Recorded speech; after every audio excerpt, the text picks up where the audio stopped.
Você não leu errado. A Suíça vence o Brasil por 7-0 em tudo o que realmente importa.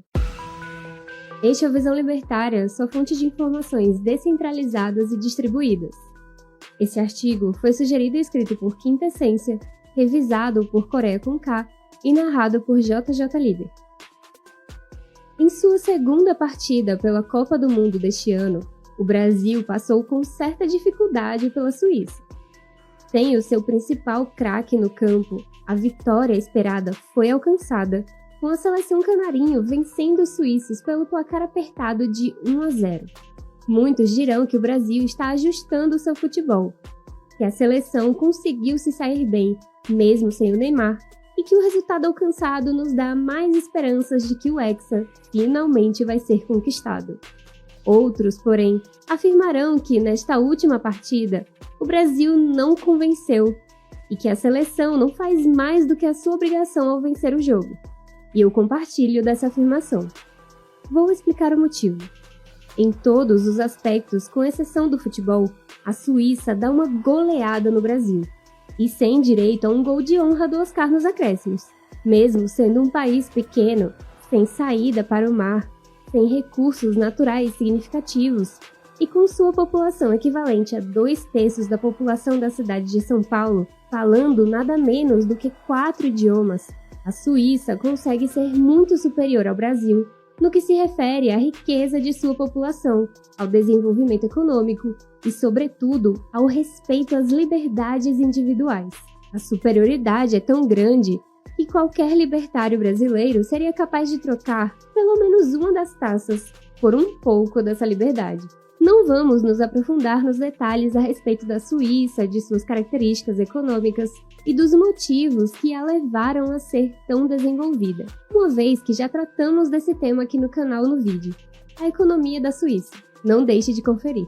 Mas, basicamente, podemos dizer que esse país é uma nação encravada nos Alpes, formada por 26 cantões com um elevado grau de autonomia, classificados pela Constituição Suíça como independentes e soberanos, e que possuem suas próprias leis e regulamentos. E sim, mesmo sendo 200 vezes menor que o Brasil, a Suíça possui a mesma quantidade de divisões que o país pentacampeão, com a diferença de que os cantões suíços são muito mais autônomos que os estados brasileiros. Na verdade, até mesmo que os estados norte-americanos. E isso confere à Suíça características muito peculiares que terminaram por tornar um país tão pequeno e tipicamente excluído de questões geopolíticas, uma nação extremamente rica. E para testar os conhecimentos dos nossos espectadores aqui, e também para contextualizar o ponto principal deste vídeo, faremos um breve quiz sobre a Suíça. Primeira pergunta: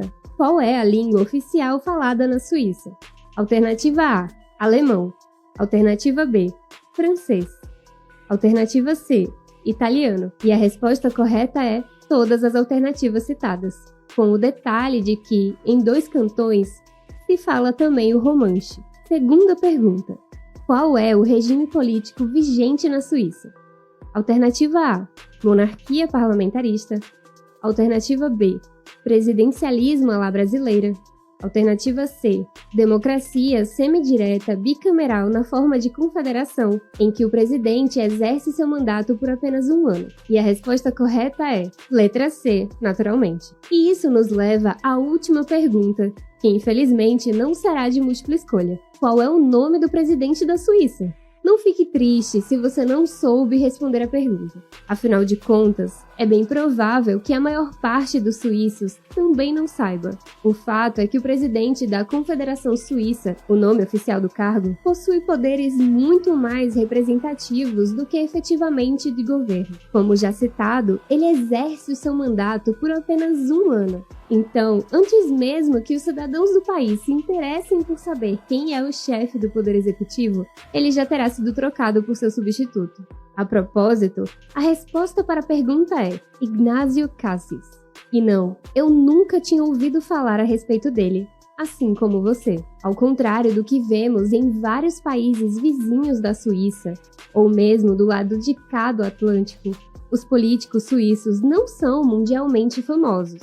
Nunca houve no pequeno país dos Alpes um Ronald Reagan, ou uma Margaret Thatcher, ou um Benito Mussolini, nem mesmo um Juan Domingo Perón. Os políticos suíços são ilustres desconhecidos fora do país. E vai por mim, isso é o melhor que qualquer pessoa pode esperar de uma máfia estatal.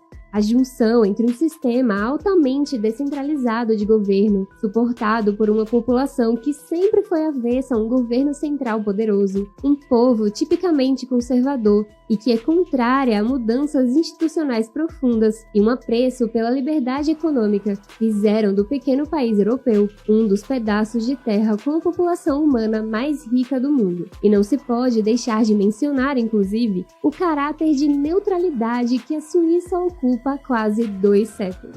Este país não se envolveu em nenhuma das guerras mundiais, mantendo o que foi classificado como neutralidade armada.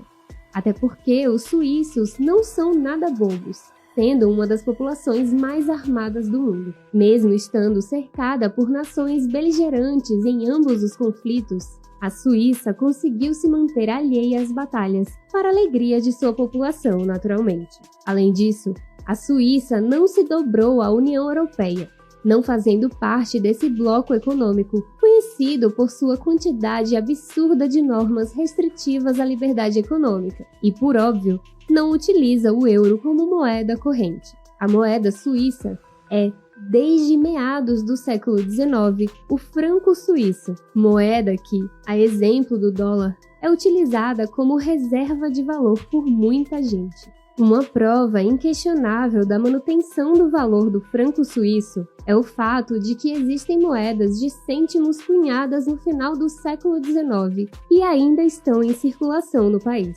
O resultado de toda essa estabilidade institucional não poderia ser outro. A Suíça é dona do segundo maior PIB per capita do mundo. O país alpino também está em segundo lugar no ranking de liberdade econômica da Heritage Foundation, o que implica dizer que a Suíça é o segundo melhor lugar do mundo para levar seu dinheiro e realizar empreendimentos.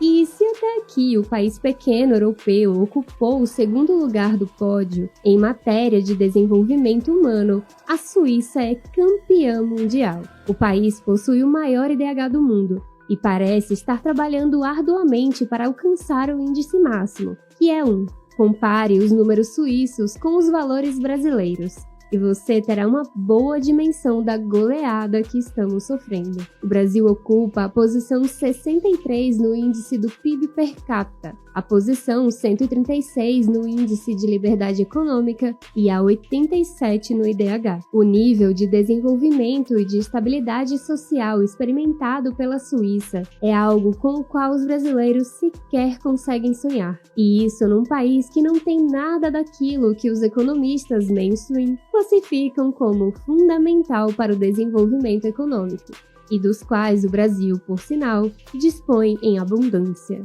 O Brasil, de fato, tem de tudo: recursos naturais, um enorme litoral, água potável em abundância, um clima agradável, terras agricultáveis, um dos maiores territórios e uma das maiores populações. De norte ao sul, se fala o mesmo idioma, e nós também podemos nos honrar com a nossa neutralidade em guerras, assim como fazem os suíços. Ainda assim, estamos muito longe de termos o padrão de vida que os suíços desfrutam, e, portanto, não é um exagero dizer que em tudo que é importante, estamos levando uma goleada da Suíça. Uma população 25 vezes maior do que a Suíça, disposta numa área territorial 200 vezes maior, um grande litoral que permite aos brasileiros comercializar com qualquer parte do mundo pelo mar. Enfim, nada disso é capaz de fazer o nosso país se tornar desenvolvido, porque não são os recursos sobre os quais um povo se assenta que determinam sua riqueza, mas o que esse povo é capaz de fazer com esses recursos. E no Brasil, poucas coisas podem ser mais difíceis do que abrir uma empresa, ou mantê-la funcionando, contratar funcionários e, inclusive, pagar impostos.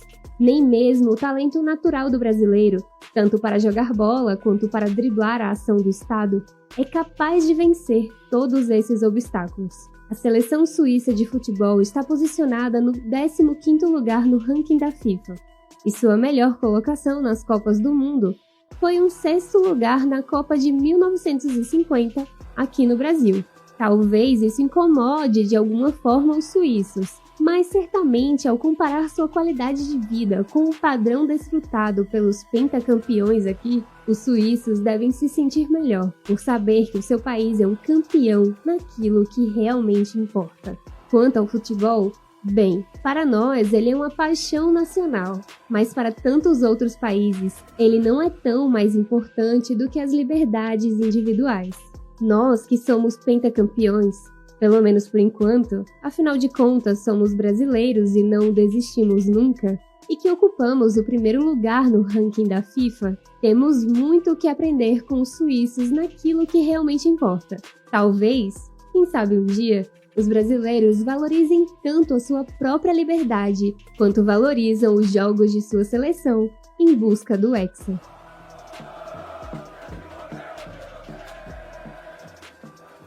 Obrigada por sua audiência! Se você gostou desse vídeo, clique no ícone de curtir aqui abaixo e compartilhe em suas redes sociais. Para ser notificado de outros vídeos, inscreva-se aqui no canal e clique no ícone de campainha. Escreva artigos você também, acesse o nosso site visãolibertaria.com. Até a próxima!